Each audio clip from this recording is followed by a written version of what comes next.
ভাই বোনরা আছেন অর্থাৎ হিন্দু সম্প্রদায়, তাদের উপর বিভিন্ন ধরনের হুমকি ধামকি এবং তারা অনেকটা আতঙ্কের মধ্যে দিন কাটাচ্ছেন যে আসলে তাদের নিরাপত্তা আসলে একটু হুমকির মধ্যেই আছে। তারাও খেয়ে না খেয়ে অর্থাৎ অনেক হুমকির মধ্যে আর কি তারা দিনটা কাটাচ্ছেন।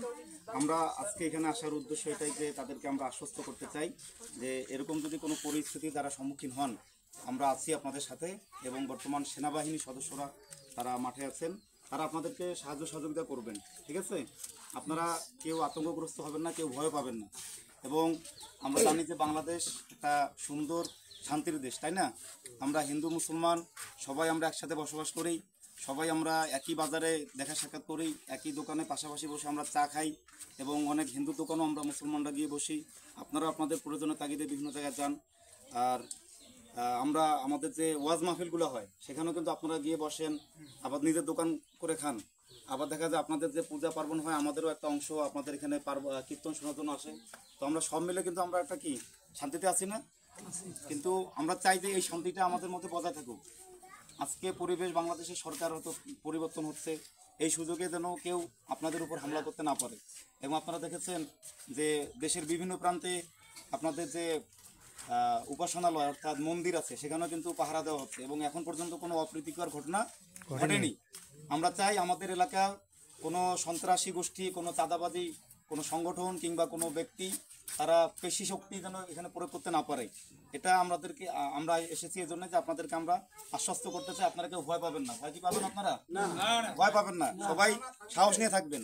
এবং আপনারা মনে করতে পারেন যে আপনারা হয়তো একটা রিমোট এলাকায় আছেন, পাশেই আমাদের শেষ সীমানা, ঠিক আছে, পাশেই হয়তো অন্য একটা উপজেলা শুরু, হয়তো বা এখানে প্রশাসনের সাহায্য সহযোগিতা কম, বা আপনারা এখানে সবাই সংঘবদ্ধ আছেন, সবাই হিন্দু কমিউনিটি, এখানে আমাদের মুসলমান ভাইরা নাই, অথবা এইটাকে কেন্দ্র করে আপনাদের উপর একটা আক্রমণ বা আপনারা হয়তো আতঙ্কের মধ্যে আছেন।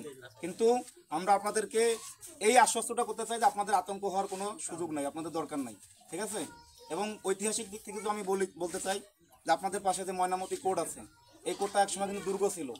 এই দুর্গতে কি হতো, একটা দেশের সরকার রাষ্ট্র পরিচালনা করার জন্য যেমন তাদের ক্যান্টনমেন্ট দরকার, সেখানে কিন্তু অনেক সৈন্য থাকে, রসদ থাকে এবং এটা তারা ব্যবহার করে কোনো যুদ্ধ লাগলে বা কোনো জরুরি অবস্থা যাতে ঝাঁপিয়ে পড়তে পারে।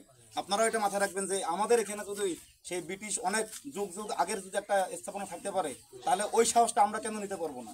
আপনারা কেউ আতঙ্কগ্রস্ত হবেন না এবং যদি কেউ আসে তাহলে আপনারা তাকে বেঁধে রাখবেন। ঠিক আছে, এবং আমরা নাম্বার দিয়ে যাব, এই নাম্বারগুলোতে আপনারা যোগাযোগ করবেন এবং দেখবেন যে মুহূর্তের মধ্যে তাদেরকে আমরা চিহ্নিত করব এবং তাদেরকে শাস্তির আওতায় আমরা আনবো।